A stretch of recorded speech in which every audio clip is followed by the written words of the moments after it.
Olá, amigos, estamos de volta aqui com o nosso programa Missão Educar, onde a estrela principal é a educação, e é o seu interesse pela educação que nos move aqui. Não se esqueça de mandar sua pergunta, opinião, sugestão para o e-mail contato@uptv.com.br. E nós temos aqui 3 participações que eu vou aproveitar já para dar um alô para esses nossos amigos. Edson Rose, de Santo André, diz o seguinte: a educação é a base de todo o conhecimento. Tem razão, Edson. Muito obrigado pela participação.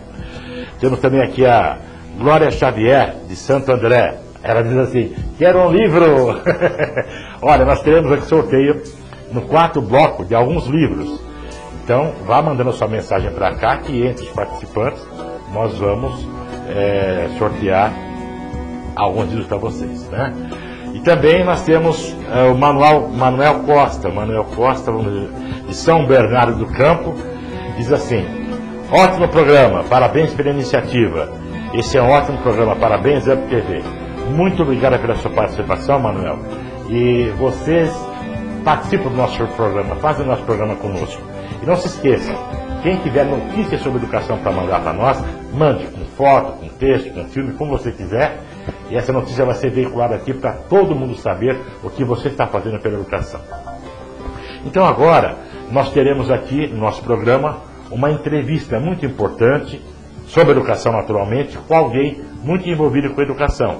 E quem vai entrevistar é o professor Dirceu Moreira, e o nosso convidado é o professor José Luiz, aqui de Faria, que tem uma larga experiência na educação e trabalha muito por ela. Então agora é com vocês, professores. Boa entrevista. Boa tarde, professor. Boa tarde. E eu quero aproveitar, eu já conheço o José Luiz, vou dispensar um pouco pouco da formalidade, né? Vamos direto. Eu conheço o professor José Luiz já há algum tempo, mesmo porque meus filhos estudaram na sua escola. Nos conhecemos fatidicamente num programa de rádio que não era para ser o dele. Exatamente. Era a entrevista dele, mas era a minha, nós acabamos nos conhecendo lá.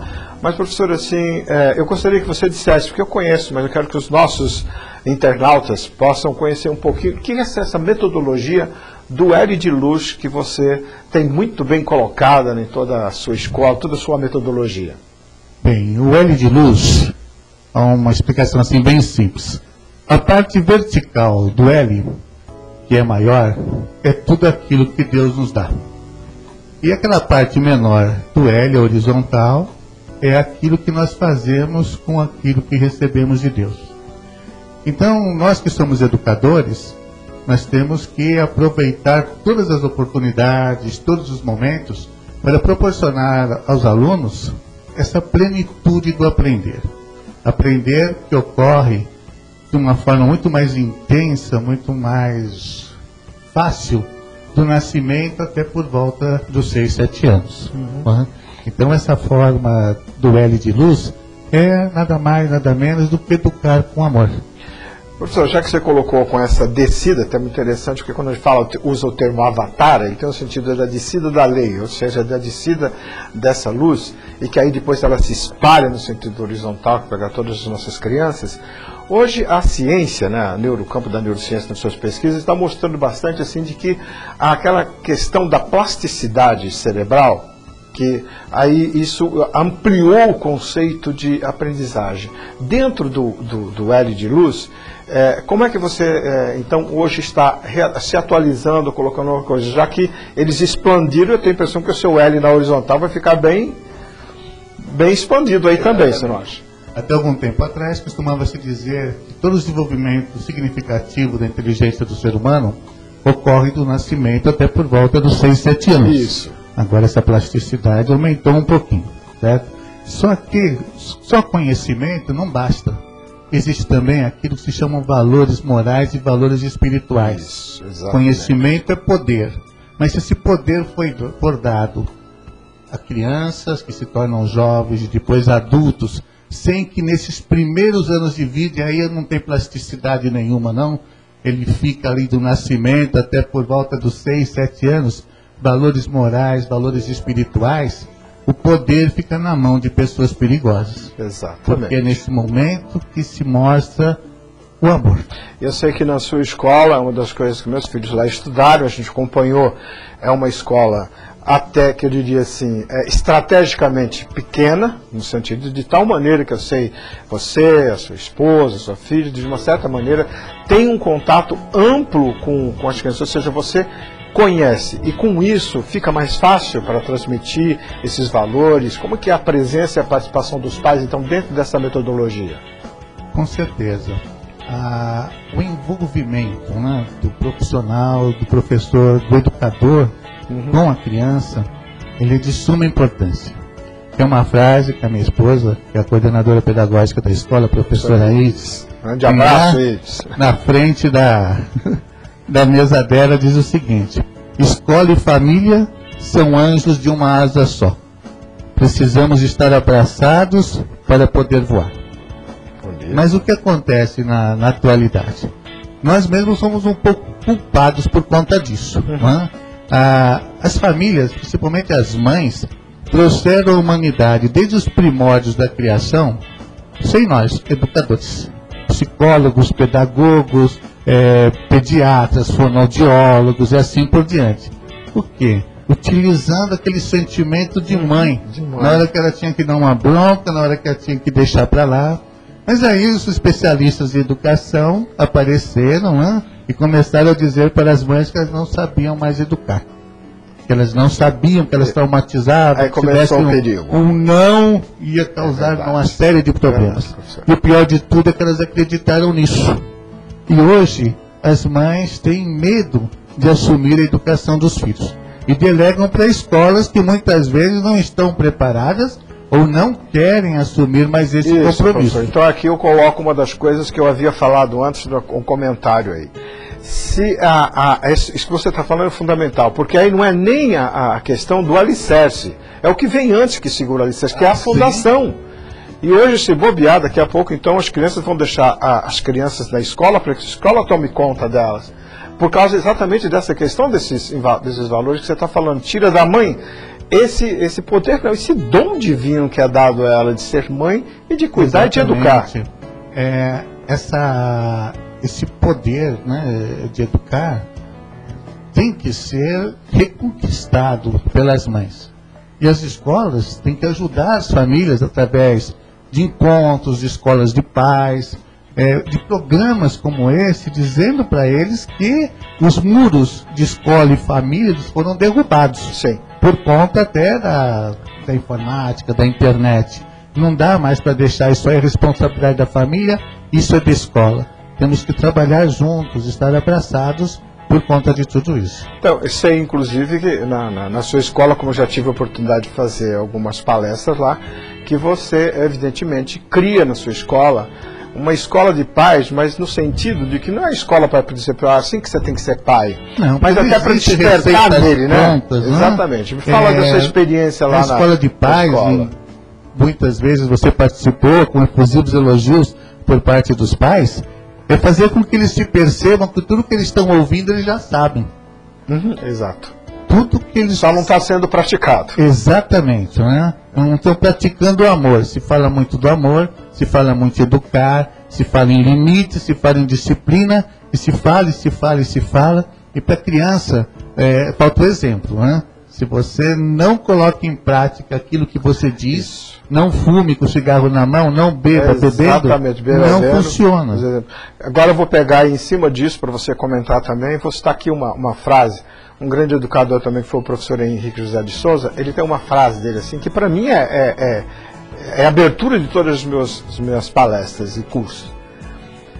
Eu falo para homens práticos, porque foi muito pouco entendido essa escola da filosofia do pragmatismo. E você está dizendo aí exatamente para que haja esse pragmatismo, para que os pais voltem, porque não adianta ter lá a teoria, falar faça e não faça. E aí você traz dentro da escola, e dentro do princípio, dentro das suas crianças lá que começam com 2... A partir dos 2 anos. A partir dos 2 anos você está ensinando esse lado pragmático para a criança. Porque tem aquela uma coisa assim, é um pensamento não tão modesto. Mas quando você educa o teu filho, você está educando o teu neto. Eu concordo. O que você passa para ele agora vai refletir lá na frente. Parece que deu uma quebrada aí, né, Zé Luiz? Olha, no momento em que você deixou de educar, com medo de errar, você acabou quebrando essa semente do futuro, né? Porque os filhos é o teu elo de ligação com o futuro. É um pleonasmo, né? O elo de ligação. É o elo... reforçar esse elo. Reforçado. Às vezes exato. O pleonasmo é necessário. Não se quebra esse elo, você perde a identidade, os valores familiares, os valores religiosos, independente da religião. E o pior, Zé Luiz, professor Zé Luiz, o pior de quebrar essa coisa é a inversão desses valores que nós estamos vendo dentro da família, nos valores de um modo geral. E aí, como é que você tem trabalhado para fazer a reversão, que já se inverteu, a reversão desses valores? Como trabalhar?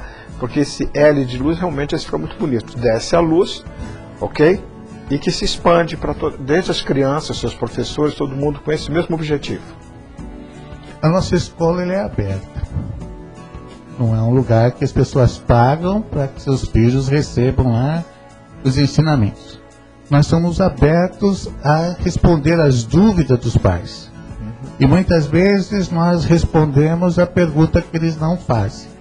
Quando nós temos determinado tipo de conversa, quando os professores chamam uma família para conversar sobre determinado assunto, e ali a gente procura que aquela situação que eles encaram o filho como problemático, que não quer estudar, que é mal criado, que não faz isso, que não faz aquilo, está faltando assim aquela palavrinha-chave: amor. Descobrir o porquê. Entender que quando você faz tudo o que o filho quer, você está fazendo mal para ele.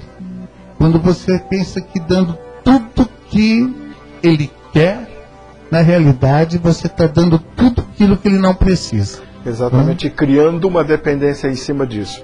Professor José Luiz, para a gente fazer aí um fechamento, eu gostaria que você falasse, no geral fica a seu critério você falar, mas eu gostaria até que, pegando um gancho daquela história nossa aqui do avanço, da questão do avanço da tecnologia, o governo investindo nas universidades, eu até comentei que se começasse a ser pelo ensino, né, pelas crianças também, e que você colocasse isso no meio, que eu sei que você trabalha lá algumas coisas nesse sentido, inclusive a robótica. As suas considerações finais. Olha, a figura do professor, ela é insubstituível. Né? Nós iniciaremos agora em abril, que a gente vai chamar de Universidade da Melhor Idade, né? Em que a gente irá proporcionar assim aos pais e também aos avós e familiares de alunos, pessoas que estão responsáveis direto por eles, oportunidade de ter os conhecimentos necessários para utilizar as ferramentas modernas. Mostrar não só como usar, mas também os perigos que isso ocasiona. Os pais muitas vezes não têm nem ideia das coisas danosas que podem acontecer em função da internet. Quando nós éramos garotos, os nossos pais assim tinham duas preocupações. Né? Vou dizer garotos, adolescentes, né, jovens. Aonde nós estávamos e com quem nós estávamos. Diga-me quem. Hoje em dia, faz, né? Exato. Hoje em dia os pais não têm preocupação aonde é que os filhos estão. Eles estão no quarto, fechados, mas com fazendo o quê? E com quem? Né? Exato. Então, esse trabalho da escola de proporcionar aos pais, aos avós, conhecimentos de como trabalhar, vai ser fundamental nesse sentido. Ok. Esteve aqui batendo um papo com a gente o professor José Luiz, grande educador, independente da questão do amigo, e que deixou aqui suas considerações. Professor José Luiz, muito obrigado, e até uma próxima vez a gente tenha um tempo maior para discutir um pouco mais profundamente essas questões da educação. Muito obrigado. Tudo bem, muito obrigado pelo convite. Obrigado, professores, foi uma entrevista sensacional, foi muito bom para a gente aqui, merecemos mais tempo para uma outra oportunidade, e convidamos você para o terceiro bloco do Missão Educar, com mais uma excelente entrevista, e mande sua mensagem. Nós vamos falar de você aqui. Até já.